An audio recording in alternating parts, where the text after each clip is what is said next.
Hi everyone, it's Linnea for LDRS Creative, and before we get started on today's project, I wanted to apologize for my voice. My whole family has been sick for about 3 weeks now, and it's finally hit me, so I sound a bit stuffy, but I still wanted to bring you a card project, and thankfully, germs are not transferable through YouTube. So here we go. I am using the Grateful for You 4x6 stamps.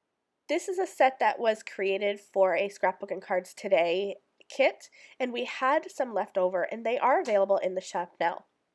I started by stamping the sentiment and the outline of the squirrel with Raven Hybrid ink right in the center of an A2 card panel.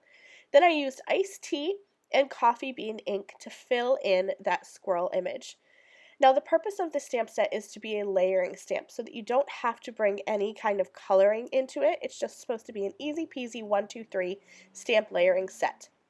However, I wanted to bring a little shadows in to this little squirrel. So I used a W1 marker and just kind of added some shadow to the white areas of the face, the stomach, and the underside of the tail. And then I also used an R81 marker on the ears and on the cheeks.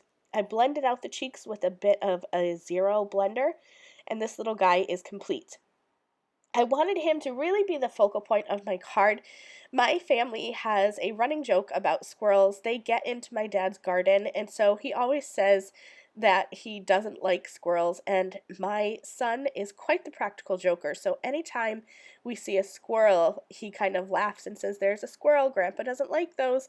So I wanted to be able to have this card really be more masculine in color so that we could give this card to my dad. So I've gone ahead and I have used Raven Hybrid ink, and I have stamped the outline images of the maple leaf and the oak leaf all around my focal point image and sentiment. And now I'm going to use the solid portion of that stamp and just fill in. I'm using a variety of hybrid ink colors. I have dandelion, in your face orange, kiss me red, and olive branch. So just a traditional autumn color palette, but these colors are more saturated, and I think that this is a great masculine card design. Now, if you know me, if you've seen my cards before, you know I can't let a one-layer background go without a bit of ink spattering. Even a masculine card needs to shine a little bit. So I took my gold watercolor and just spattered that all over. You could keep this as a one-layer background, but I decided to add some color. So I brought in the A2 diagonal stitched layered card toppers, used the second die to cut down that panel, and the largest die to cut a layer of craft cardstock, and just added that with some foam tape. And this simple card is done. I don't think that this has to be a fall card.